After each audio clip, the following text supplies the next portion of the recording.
আসিফ বললাম, আসিফ তুমি একটা বই লিখো না তোমার এটা নিয়ে। সাথে সাথে বললো ঠিক আছে স্যার লিখবো। আমি বললাম তাহলে আমি প্রথম মাসে যোগাযোগ করি, বলে ঠিক আছে স্যার করেন। আমি মনে হয়েছে এমনি বলছে, এত ব্যস্ত থাকে এত ব্যস্ত থাকে, ওরা ঘুমায় হচ্ছে ফজরের সময় কাজ করতে করতে। এবং প্রায় দিনই এখনো বোধহয় চোখ লাল আছে আসিফের নাকি, প্রায় দিনই মানে এত এত কষ্ট করে দিনে। মানে মাহফুজ আমাকে বলে আমি প্রথম 2-3 মাস ঘুমিয়েছি 2-3 ঘন্টা। নাহিদের একই অবস্থা, সবার একই অবস্থা। আমরা হয়তো 3-4 ঘন্টা ঘুমিয়েছি, কিন্তু ওরা ঘুমিয়েছে 2-3 ঘন্টা বড় জোর। যাই হোক, এখন তারপর আলটিমেটলি বইটা বের হয়েছে। আমি কিন্তু বইটার 2/3 পড়েছি, আমার পুরাটা পড়ার ইচ্ছা ছিল, সময় ম্যানেজ করতে পারি নাই। তো আমার কাছে বইটার 3টা বিশেষত্ব আসছে। একটা হচ্ছে আসিফ তো কখন আগে লিখে নাই, কিন্তু এই বইটা পড়লে মনে হবে কি মানে ভাষাটা এত স্বচ্ছন্দ। নিশ্চয়ই সাজ্জাদ ভাইয়েরও কিছুটা অবদান আছে, বাট আসিফ তো মনে করতে পেরেছে ঘটনাগুলো, মনে করে এতগুলা জিনিস এতগুলা চরিত্রকে মনে রাখা। এবং ঘটনা মানে একটা ঘটনা বলার তো অনেক স্টাইল আছে, একটা হচ্ছে গল্পের মতো বলা, আর একটা হচ্ছে জাস্ট বর্ণনা দেওয়া। এই বইটার মধ্যে গল্প আছে, এটা ভালো লেগেছে। বইটার মধ্যে সাহসের বর্ণনা আছে। এই যে আসিফ যখন আপনার একটা হলে ছাত্রদেরকে বের করে নিয়ে আসতে গেল, তাকে ঘুষি মারলো, ঘুষি মেরে মাটিতে ফেলে দিল, তারপর মারলো, মারার পরও তারা কাজটা করে যাচ্ছে। বা একটা হলে যখন পিছন থেকে ছাত্রলীগ, সামনের থেকে পুলিশ, সেখানেও লড়াই চালিয়ে যাওয়ার যে প্রত্যয়, এগুলি খুব অভিভূত করার মতো। তারপর কষ্টের বর্ণনা আছে, একটা বর্ণনা আছে আপনারা দেখবেন গুলশানে একে যে পৌঁছায়, যত জায়গায় যায় প্রত্যেক জায়গায় শুনে রাস্তার মধ্যে সরকারি দলের লোকজন বা পুলিশ আছে, বারবার রাস্তা চেঞ্জ করে যাচ্ছে অভুক্ত অবস্থায়। আর একটা সবচেয়ে বেশি আমরা যেটা মনে হচ্ছে যে ইনোভেটিভ আইডিয়াগুলা, যে এই যে একটা জায়গায় নাহিদ তাদেরকে বলছে আমরা যখন পুলিশ প্রচন্ড চাপ সৃষ্টি করছে, ডিজিএফআই চাপ সৃষ্টি করছে আলোচনার জন্য, নাহিদ ওকে বলে দিচ্ছে আমরা আলোচনা করতে থাকবো, কিন্তু আলোচনা মাঝখানে তুমি কর্মসূচি ঘোষণা করে দিবা। তারপর নাহিদ আপনাদের নিজেদের বললো, ওকে যখন ধরেছে ওর কোনো তথ্যই রাখতো না, যাতে তাকে টর্চার করে কোনো তথ্যই না পাওয়া যায়। এরকম বহু বহু ইনোভেটিভ পরিকল্পনা, যেটা ওরা বলে কোটা সংস্কার আন্দোলন থেকে, নিরাপদ সড়ক আন্দোলন থেকে, রাস্তায় যুদ্ধ করে করে করে এরা শিখেছে।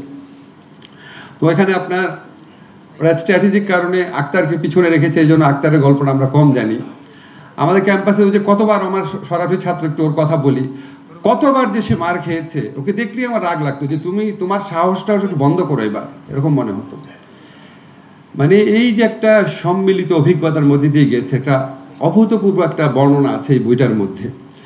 মানে এটা, আর আমার কাছে মনে হচ্ছে খুব অকপটে লিখেছে। আপনার এই বইটা পড়লে দেখবেন যে একজন সম্পর্কে সে লিখছে কার একটু সাহস কম, কে একটা মানে ভুল ডিসিশন নিয়েছিল, কে আন্দোলনকালে একটা আসিফের সাথে একটু তর্কই করলো, তর্কটা আসিফের অবস্থানটা ছিল সঠিক অবস্থানে, তারপর কোথায় কার মাথা থেকে কি আসলো, অনেক কিছু আসিফ অকপটে বলেছে। আমার মনে আছে একবার ইউনুস স্যারের বাসার কাছে আহত ছাত্ররা ঘেরাও করেছিল, গভীর রাতে আমি, আসিফ, নাহিদ আমরা যে গিয়েছিলাম ওই দিন, আরও আগে আরেকদিন ছিল, ঘেরাও করেছে যখন রাত্রেবেলা। আমি ছুটে গেলাম, যাওয়ার পর ওখানে আহত ছেলেদের সাথে কথা বলছে, তখন একটা ছেলে একটা গল্প বললো, স্যারের সামনেও বললো ঘটনাটা, অদ্ভুত একটা গল্প। বলে তারা একটা জায়গায় যখন ফাইট করছিল, ফাইট করার পর তারা একটা দেয়ালের বা গাছের আড়াল থেকে বের হয়ে আসতো, বের হয়ে আসলে পুলিশ তাদেরকে গুলি করতো, গুলি করার সাথে সাথে আবার তারা আড়ালে চলে যেত।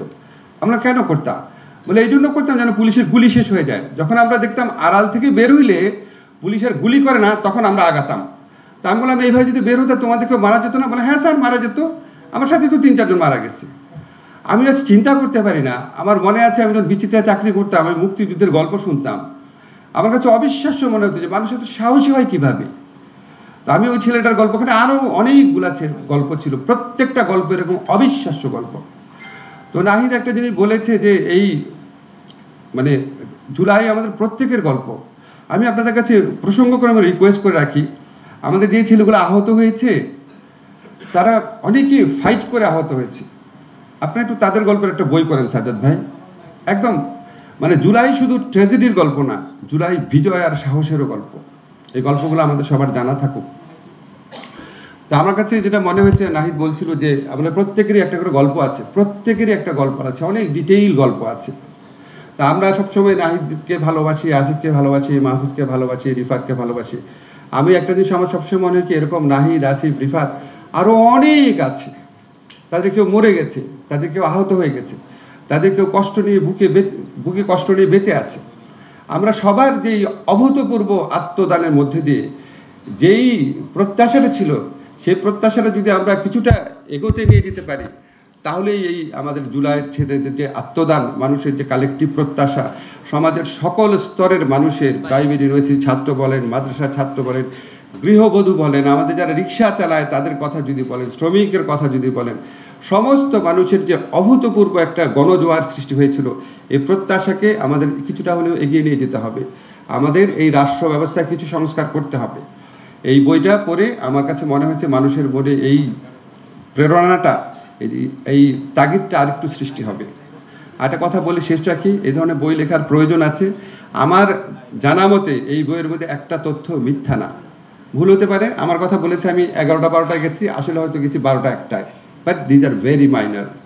কিন্তু আমাদের এখানে এখন যে মিথ্যার চর্চা শুরু হয়েছে, আনবিলিভেবল, যে যাকে পারে ইচ্ছা মতো মিথ্যা কথা বলতেছে।